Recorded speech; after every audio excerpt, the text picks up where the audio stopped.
মায়ের ছেলেমেয়েদের প্রশ্নের আবদার অনুরোধের শেষ ছিল না। আজ শোনাব মায়ের সেরকম এক সন্তানেরই গল্প। চন্দ্রমোহন দত্ত। তিনি ছিলেন মায়ের মন্ত্রশিষ্য। চন্দ্রমোহনের বাড়ি ছিল পূর্ববঙ্গে। চন্দ্রমোহন দত্ত উদ্বোধনে কাজ করতেন। চন্দ্রমোহন একদিন মার কাছে প্রার্থনা জানালেন, একটু আশীর্বাদ করুন, আমার ছেলেমেয়ের মোটা ভাত কাপড়ের অভাব যেন না হয়।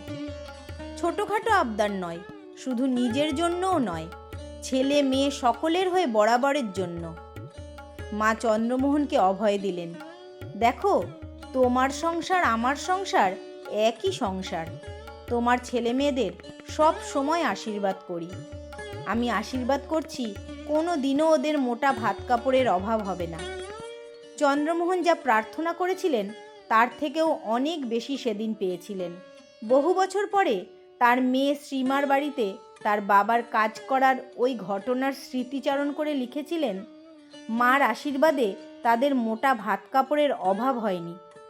কিন্তু সেটা বড় কথা নয়, মূল কথাটি ছিল তোমার সংসার আমার সংসার একই সংসার। মার কাছে এইটিই ছিল চিরন্তন সত্য, মাতা পুত্রের সম্পর্ক। চন্দ্রমোহনের পরিবার পূর্ববঙ্গে ছিল।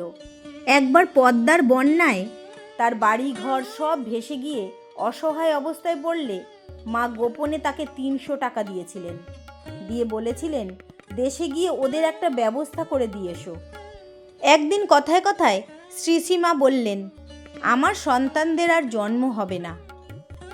চন্দ্রমোহন দত্তকে বললেন, তোমারও আর জন্ম হবে না, এ জন্মই তোমার শেষ জন্ম। পরবর্তীকালে চন্দ্রমোহন দত্ত বলেছেন, শুনে আমি কিছুই বলতে পারিনি। কৃতজ্ঞতা প্রকাশের ভাষাও ছিল না আমার মুখে, শুধু চোখের কোল বেয়ে অশ্রু গড়িয়ে পড়ছিল। নিচে নেমে আসার সময় দেখলাম সিঁড়ির মুখে শরৎ মহারাজ দাঁড়িয়ে আছেন। আমার চোখে তার চোখ, সে চোখে রয়েছে কৌতুকের হাসি। শরৎ মহারাজ বললেন, কি হে, 16 আনা কাজ গুছিয়ে নিলে? যার কাছ থেকে ব্রহ্মা বিষ্ণু মহেশ্বর কৃপা পাবার জন্য দিন রাত কত তপস্যা করছে, আর তুমি কিনা তার একটু আধটু কাজ করে আসল কাজটি হাসিল করে নিলে? যাও, আর ভাবনা কি, এখন ড্যাং ড্যাং করে ঘুরে বেড়াও। আমি আর কি বলবো, আনন্দে আহ্লাদে আমি তখন নির্বাক, শুধু চোখ জলে ভেসে যাচ্ছে। এমনই ছিল মায়ের সাথে তার সন্তানদের সম্পর্ক। তাই মা বারবার বলেছেন, আমি গুরুপত্নী নই, পাতানো মা নই, কথার কথা মাও নই, আমি সত্যিকারের মা, সত্য জননী, আর এটি সত্যি সত্যি যেন। আজ এই পর্যন্তই, আবার আসবো নতুন কোনো গল্প নিয়ে। সবাই ভালো থাকবেন, সুস্থ থাকবেন, মাকে ধরে মহানন্দে থাকবেন। জয় মা শারদা।